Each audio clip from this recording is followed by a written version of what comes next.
So hello, welcome to the Digital Craft Festival. Today I'm being joined by makers from Craft Festival, Bovey Tracy and Cheltenham. My name is Tanvi, I'm based in London and I work with the talent development team at Crafts Council. The theme for this conversation today is skills and process, and I'm joined by four wonderful makers and I'd like to introduce each of them. So we have Naomi Tracz, who works with jewellery and is based in East London. I have Josie Walter, who works with ceramics and joins us from Wirksworth in Derbyshire. And Llewellyn, who works with jewellery, is also in London. And Lisa Gibson, who works with textiles and is from Stoke-on-Trent in Staffordshire. So I'll start off with Naomi. Would you like to just introduce yourself and tell us a little bit about what you make and the distinctive materials and techniques that you work with? So I work with silver and gold, mostly semi-precious stones, which I love collecting and buying interesting and unusual stones.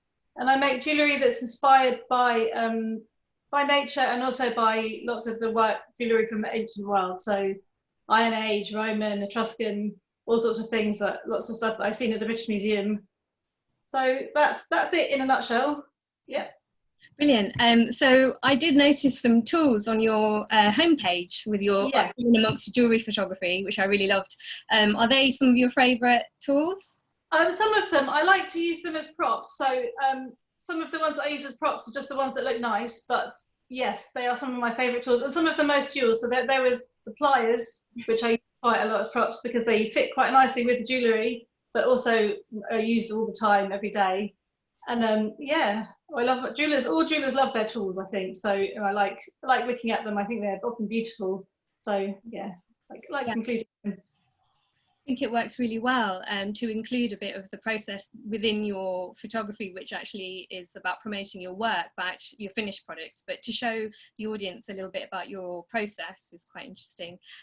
So when you say that you go to the British Museum, are there any other places where you sort of look for and find out about ancient jewellery? Well, mostly museums, so mostly the British Museum. I've been in the Louvre in Paris when I was just happened to be in Paris. I didn't go especially to look at jewellery, I just happened to be in Paris, so I went to have a look and I saw some lovely stuff there. But also I spend a lot of time, I've got lots of books and I look online a lot. So yeah, that's it. I don't travel around to lots of museums to see stuff. Yeah. But the British Museum has such an amazing collection. There is really a lot to see there. It is very varied. Yeah, that's true.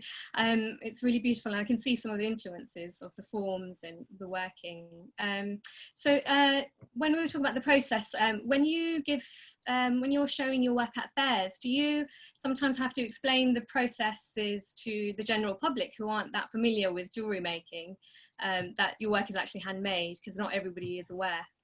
Sure, yeah, I think most of the fairs that I do, people tend to know that it's handmade because their places are really all about handmade work. So people do appreciate it, but yeah, sometimes people, and often with jewellery, people don't really appreciate until you actually do it yourself quite how much work goes into making something that can look quite simple, but actually might take quite a long time to make and involve quite a lot of different stages. So yeah, and I like talking to people about it and explaining it. It's nice. Enjoy it. Oh, brilliant! And so do you work with semi-precious stones? Is that what I? Yeah, mostly semi-precious stones. I haven't really gone into the sort of more fine stones. I really like the semi-precious stones. I find them interesting when they have lots of different colours or inclusions. I find that really gives them character, and that's what I really like about stones. Something that's sort of unique and individual and a bit different. So yeah, that's what I'm attracted to. Yeah. And can I ask how you got into jewellery making in the first place? Yes, so I started probably when I was in my mid-30s, and I went along with a friend who wanted to do an evening class, and I just went along for fun because I thought it might be interesting, and it was kind of nice and I enjoyed it, and I did a few more, and then I got hooked quite quickly and I started doing day classes, and then I did City and Guilds. So all of my education has been part-time. And yeah, and I've gone on to do short courses, and I've learned in my studio from books and from videos. Yeah. So yeah, that's it. So I didn't do a degree or anything like that in jewellery. I did it something else. Yeah. Yeah, we can see a wonderful backdrop behind you. So is this your working space? This is my bed. Yeah, this is my bench. There's my pegboard with all my stuff hanging out. So it looks nice and it's easy to reach. Yeah. So you're quite lucky that your working space, your studio, is actually at home, and during this recent period of lockdown you've been able to continue to work.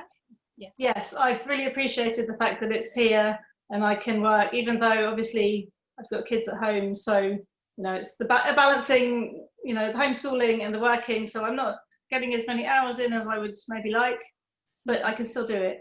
And actually I've been, commissions have still been coming in, people are still interested in buying stuff, so it's been really great.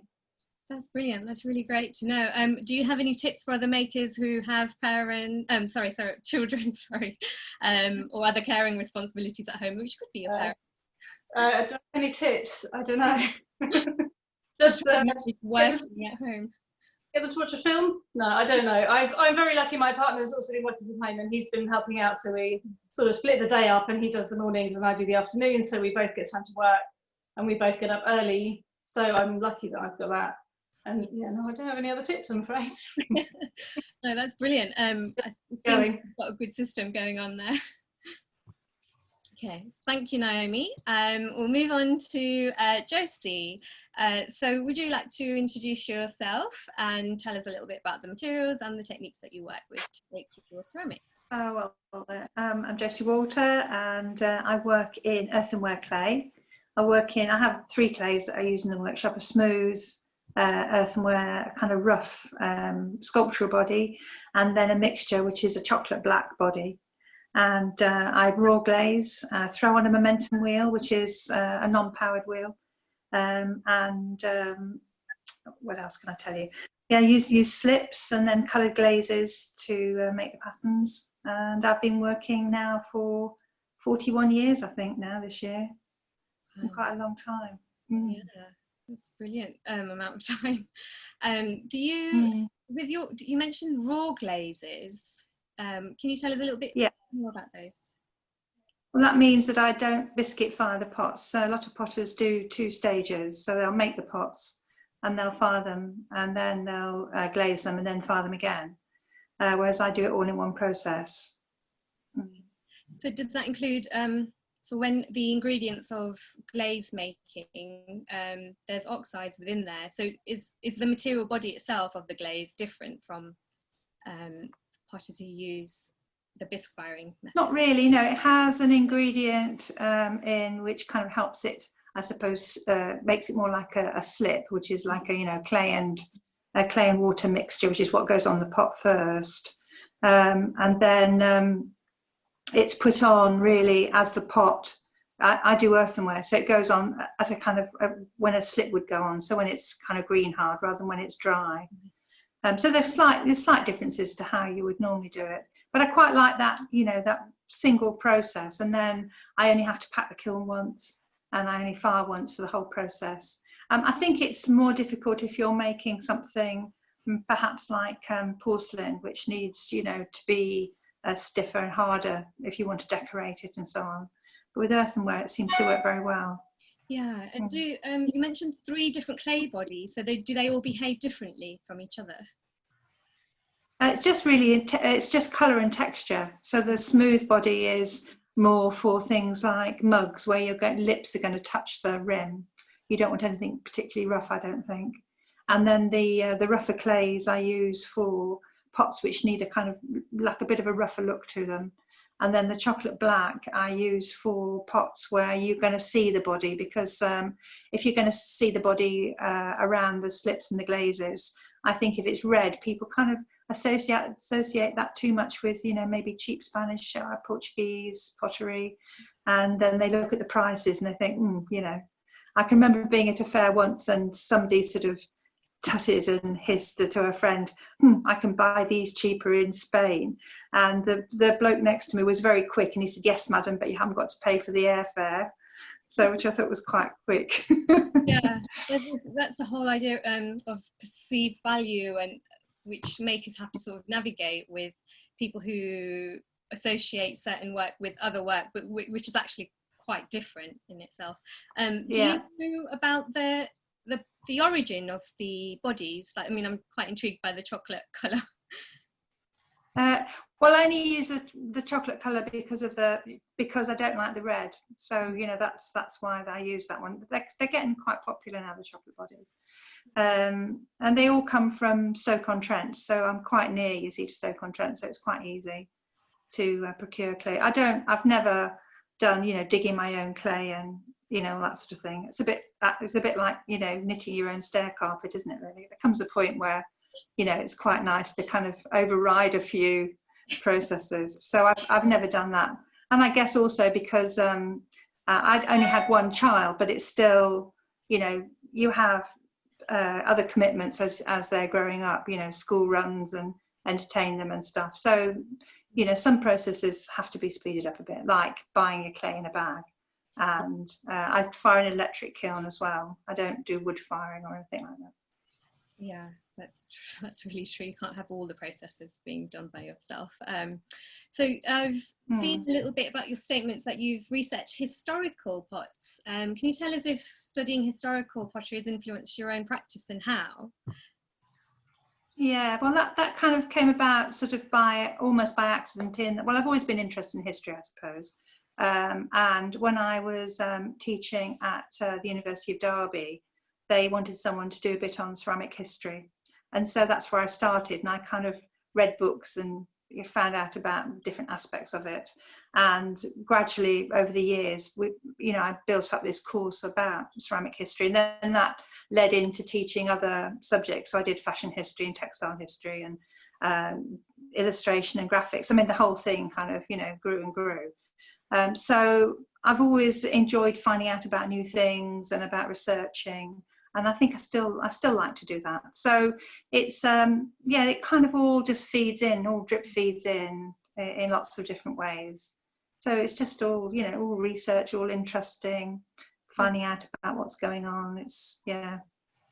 Lovely. I suppose how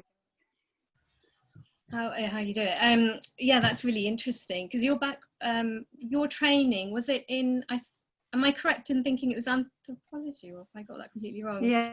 Yes, That's right. When I left school, I didn't know what I wanted to do, and careers advice was really minimal in my day. So when I said I thought I might like to go to university, the teacher said, well, it's the second drawer down in the filing cabinet. So you pulled open the drawer, and the first thing was accountancy, and then the second thing was anthropology. And I thought, well, that sounds interesting. So I'll go and do that. So, yeah, so anthropology, I went to University College in London, and it was a fantastic course because we did lots about material culture. So lots of different ways. Like, you know, I was quite a good dab hand at flint knapping, and we spent a lot of time in the British Museum vaults looking at outrigging canoes and fishing rods and all sorts of things. And then in my final year, I did quite a lot on Paleolithic cave art, which I think is also quite, you know, kind of line drawings, which I think is actually quite interesting.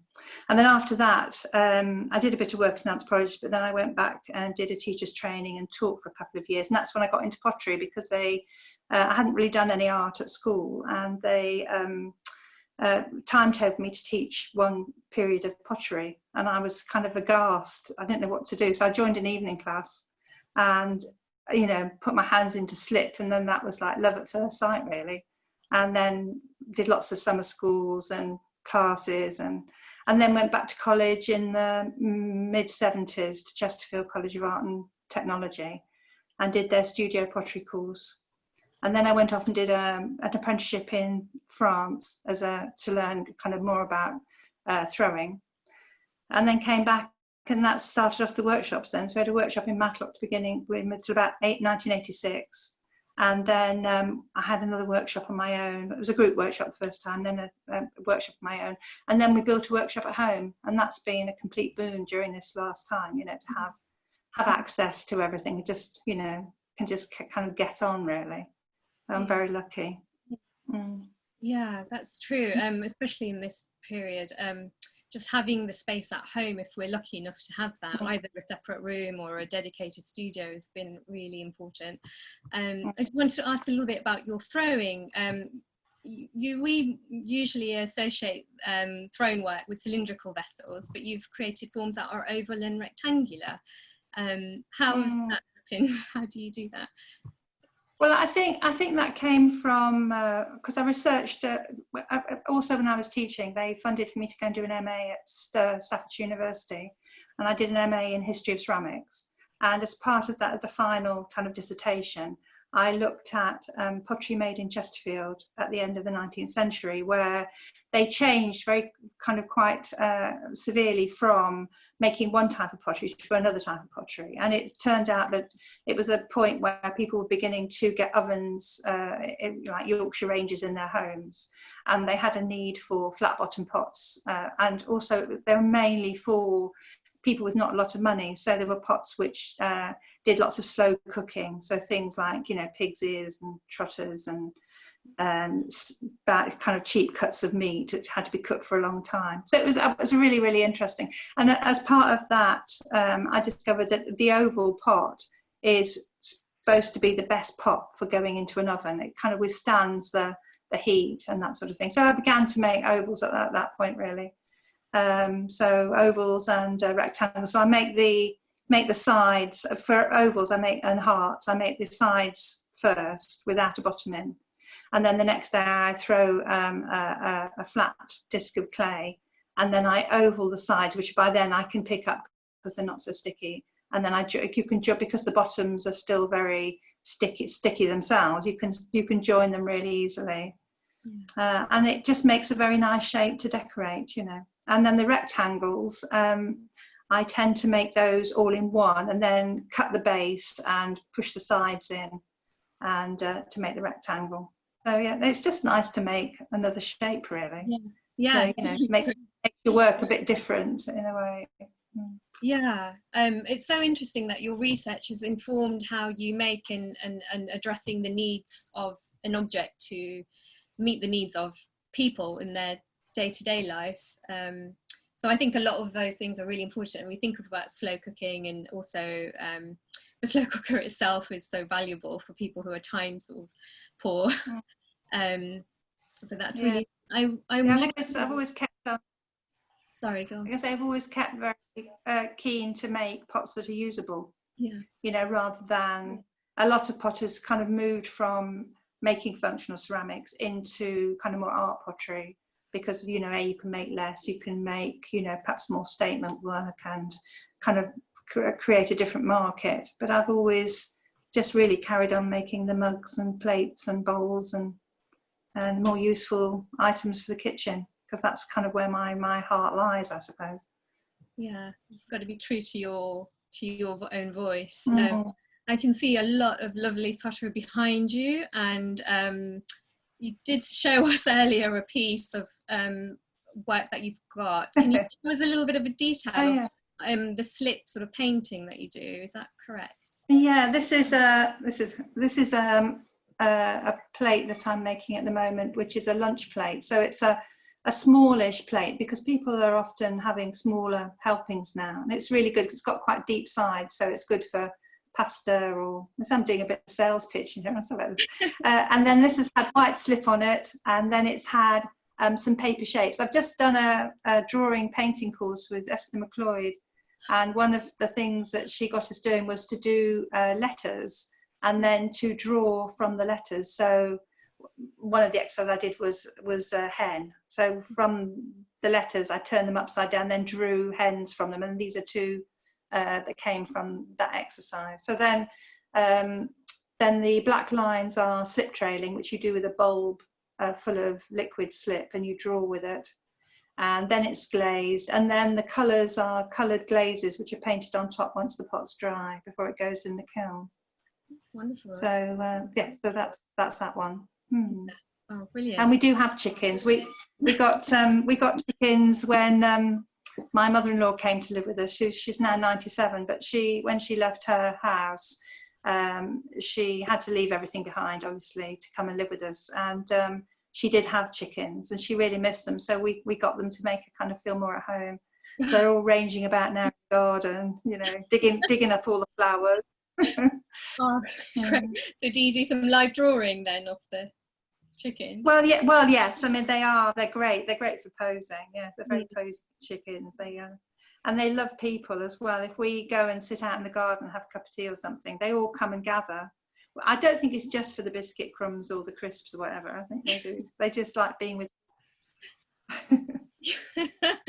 Oh, that's great. They keep you company right now as well. Oh, thank you, Josie. That's really wonderful. I just wanted just one more question, actually, just a little bit about how your teaching has influenced your practice. If you could maybe talk a little bit about that.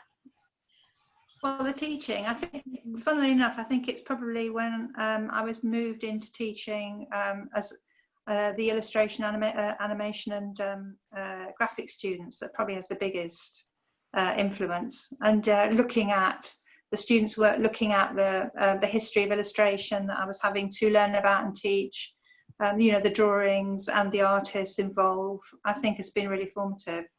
And I think that's, you know, why, you know, if I'm going to do something else, I usually do painting or drawing courses, nothing to do with ceramics. I tend to look at artists and illustrators rather than other potters' work. And I think that's been really, really fantastic to have that resource, really, that was kind of handed me on a plate for all those years. Yeah. Yeah. Oh, lovely. That's really interesting, Josie. Thank you so much. I'm going to quickly move on to Jenny now. Jenny, so would you like to introduce yourself and your jewellery and what you work with, the materials and techniques, please? Sure. So I'm Jenny Llewellyn, and I make jewellery out of silicon and precious metals. It's all usually very big and bold and colourful. And it's sort of combining non-precious with precious materials. Lovely. Thank you. And I can see, is that a necklace that you have on right now? Is one of your pieces? Yeah. So this is a smaller piece. I've got a bigger piece here that kind of, it might show up better. So this is kind of the idea. I'm always sort of using subtle colour graduations in my work, so that it's, whether it's one colour that fades to like a translucent colour or whether it's a blue fading to a green, I always kind of try and pick like tonal colours that work. Or the silicon itself, when it starts off, is like a translucent liquid, and I mix like pure colour pigments within the silicon, so I can basically achieve any colour. It's like a blank canvas, but the colours I pick tend to sort of go, it's usually kind of a colour fade is sort of what I usually focus on. Yeah, it's beautiful. Can you tell us how you discovered silicon and when you sort of started to work with it and see it as a form of adornment? So I started experimenting with silicon when I was at university. I went to Middlesex in North London, and it was a very contemporary jewellery course there, and they kind of pushed you to work with different materials.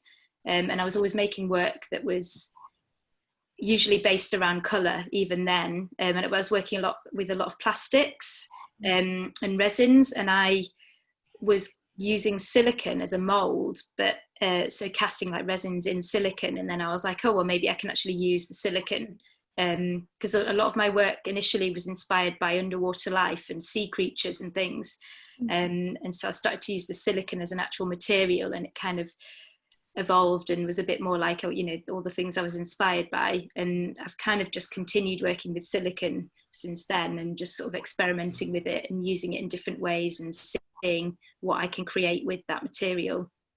Yeah. And do you, after all these years, do you find it behaves unpredictably?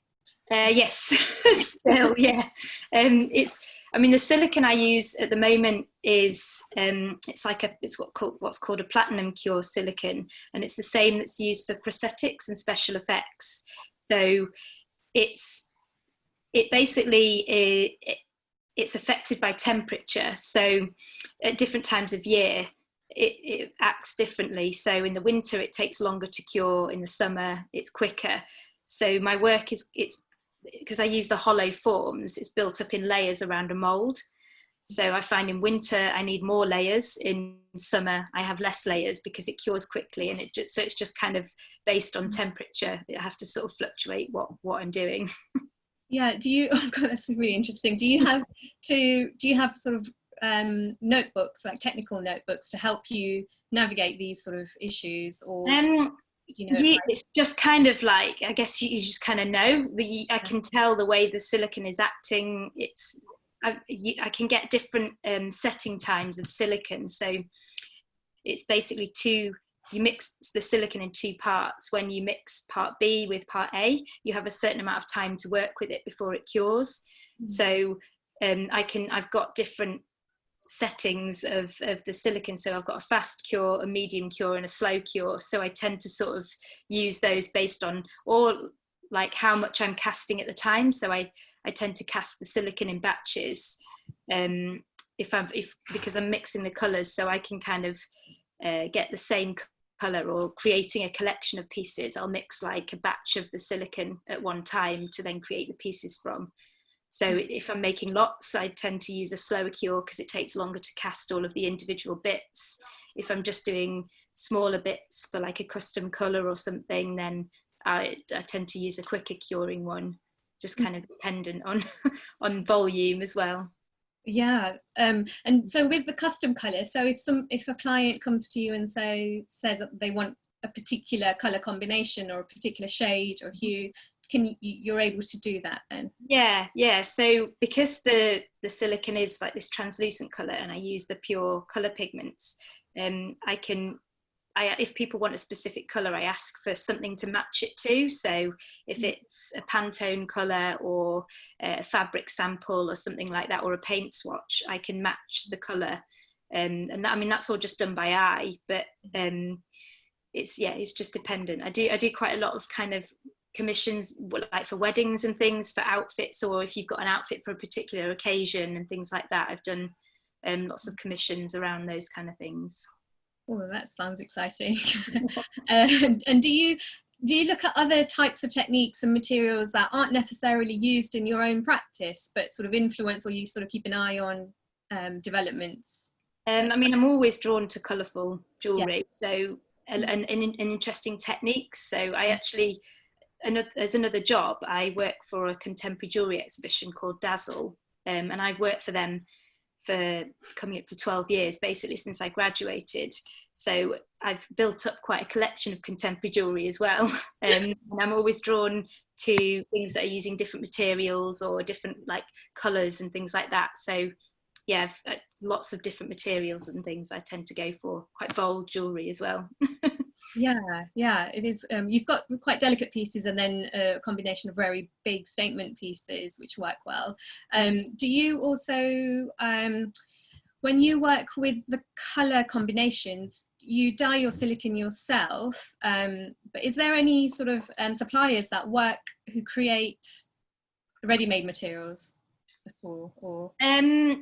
So not the silicone in the form that I make it, but I work with a supplier that basically they supply a lot of materials for, I guess, like prosthetics, film work and things like that. So I do get some pigments from them which is purely for silicone, but I found that I can just use the pure pigments. So it's like it's like the powder form of pure pigments before it's been mixed with like an oil-based medium or an acrylic medium.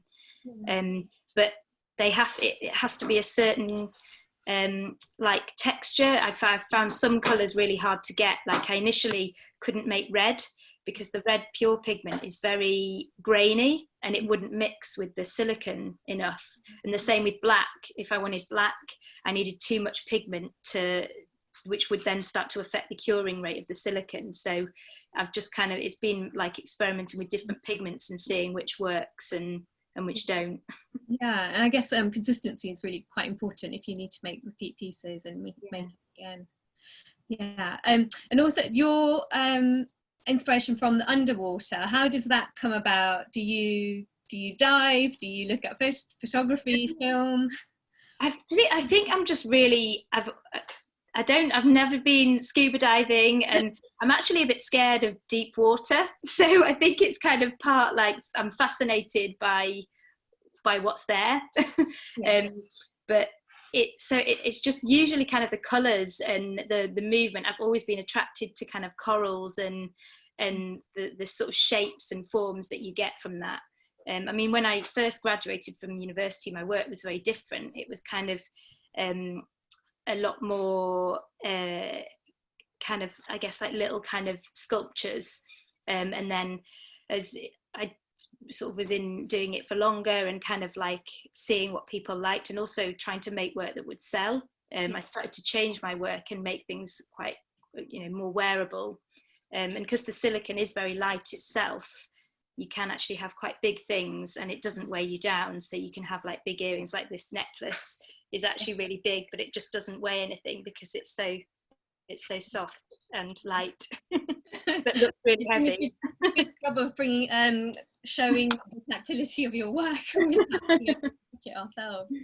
Thank you so much, Jenny. We'll move on to Lisa Gibson in Stoke-on-Trent. Would you like to introduce yourself and tell us about the materials you work with to create your lovely handbags that we can see? Hi, my name's Lisa Gibson. I'm a textile designer and I design and make bags mainly using Harris Tweed. I do like to use other materials as well, but I just fell in love with Harris Tweed, so that's sort of where I took it. I originally studied fashion and textiles at university, so I first sort of started with clothes and things, and did Graduate Fashion Week and a lot of big fashion shows in London. But it was actually by accident that I started with Harris Tweed with a commission for a matching handbag for an outfit. And yeah, so I just fell in love with Harris Tweed after that and worked with it ever since to produce my bags. So you started making garments? Yeah, I mainly textile based. I mean, I love fashion, but I mainly sort of love textiles and fabric manipulation. So a lot of my clothing collections and things were sort of me manipulating fabric to create the garments. So a lot of stitching and things like that. So yeah, I really enjoyed that aspect of sort of going to university to do that and doing the fashion shows and things. But it just sort of, once I started making bags, it sort of took a different direction. So. Was it a slow process when you sort of change your practice? Did you sort of just slowly start making handbags and then that just grew and then you stopped, or was it an immediate change? It was quite immediate, really. I mean, I just remember sort of making the bag for the lady to go with her outfit, and then I can't really remember a time when I made clothes again, to be honest. It just sort of naturally progressed to making handbags. So yeah, I think it was straight away. Yeah. Wow. So how did you start to look? You obviously have some transferable skills from garment making to creating handbags, but then did you have to look into that for that commission? Did it make you train? I think really it's just a case of I've taught myself. I started off quite simple with my designs, but as I progressed, it was I sort of did more complex designs and things. But I think it's because I had a background in sewing anyway. It gave me the technical skills to be able to produce the bags as well. So yeah, I think it mainly came from that. Yeah. So the Harris Tweed came from a serendipitous sort of moment of being asked to. Yeah, I think. I mean, I love materials and I love the feel of Harris Tweed anyway. And I've through going to university and after that, I've visited a lot of textile shows in Paris and places like that. And it's just something I've always been drawn to, and because it's from Scotland as well, it's sort of it's just nice to work with. Yeah. And so I can see lots of different colour combinations and material combinations. Are there any combinations of materials that you would like to try but you haven't yet? To be honest, there's probably lots, but it's just working through them all. I think I would love to produce, just because most of my bags have got a lot of colour in, I would love to produce just sort of a monochrome theme and put in a lot of fabric manipulation into the bags, because that's a side of my practice which I don't really explore as much as I'd probably like to. So yeah, I think there's probably a lot more I could explore with, and I think from when I first started making the bags, I think my progression has come quite a long way. I think it's mainly my personality. Most of my bags are sort of squared and patchworky style, and I think it comes from the fact that I like everything to be just so, and I think really it'd be nice to just come outside of the box and the comfort zone a bit and explore with the materials a bit more. Maybe on the square. Yeah. So are there any related materials and techniques that you look to that you find interesting? So do you look to any other sort of bag making techniques or historical or vintage work that influences your practice? Yeah, I do look at quite a lot of vintage work, and I do love leather. I've never really worked with leather before with my own handbags, but I have done a couple of sort of leather workshops where I've made my own sort of bags with different techniques and things. So yeah, I think it's nice to explore that sort of thing, but I think now my sort of signature is mainly Harris Tweed, but I would love to sort of maybe introduce a couple of different materials into it as well. Yeah. So where's Harris Tweed from then? Is it the islands? I sort of looked it up, then I've forgotten again. It's from the Isle of Harris. Yeah. So there's a lot of, I try and use the smaller weavers up there. I mean, there's not really many big companies that produce it. It's mainly workmen in sheds and things producing the cloth. But there's quite a lot of unique tweeds that they produce now, which years ago you perhaps couldn't get. It was mainly, when I go to shows, it's mainly, oh, I didn't realise you could get so many colours. It was normally just greens and browns and things. But yeah, there's so many colours and there's so many different patterns that they do. So it makes the bags more unique as well, because you can only get a certain amount of that colour, and then once it's gone, that's it. So it makes the bags quite unique as well, and they are all bespoke, so there's never any that are the same. So I think that's customers like that aspect of my work as well. Yeah, and I'm sure as a maker you have a sense of freedom in the fact that you're not limited to repeating certain pieces. No, I just once I've made one and that's it, and it makes it feel more special in a way, because then it's nice for me, because I know I'm always producing something unique and new. And it's nice to hear from the customers that that's what they want, you know, they like the fact that they've got one and that's it. Yeah, I can imagine. They look really great. Thank you so much, all of you. So thank you, that was really brilliant. I hope that for everyone joining us at home, that you found it as enjoyable as I did. I'd like to thank all the makers. Thank you all, Josie, Lisa, Naomi and Jenny. Thank you for sharing what you do and how you do it. You've been really generous with your time and all the information you've given, and I hope you get lots of visitors online from the festival and also eventually offline again. So I'd like to say goodbye.